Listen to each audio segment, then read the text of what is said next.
Bugun OnCloud Surfer Next'da 20 kilometrga test qilamiz. Birinchi navbatda krossovka oyoqqa moslashishi, qulay hamda yoqimli amortizatsiya. Boshqa krossovkalarga qaraganda esa yengilroq, tizzaga bo'ladigan bosim esa nisbatan pastroq. Oyoqning uch qismi ham bemalol joylashishga mo'ljallangan va biz Cloud Surfer Next'da 21 kilometrni Va nihoyat testimiz 21 polmarafonda tugadi.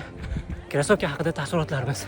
Ana endi 21 kilometrdan so'ng OnCloud Surfer Next haqida ma'lumot berib o'taman. Yugurish uchun asos krossovka bo'lmasa ham, lekin asosiy buyumlardan biri krossovka hisoblanadi. Uni eng yaxshisini tanlash bu o'zingizning sog'lig'ingiz uchun, salomatligingiz uchun juda ham foydali. Juda ham ko'p yugurganligim sababli krossovkalar haqida ma'lumotga egaman. Ya'ni o'zim sinab ko'rib aytamanki, Cloud Surfer Next juda ham qulay, juda ham yumshoq bo'lgan krossovka ekan. 21 kilometrda to'g'risi hali bunaqa mazza qilib yugurmaganman.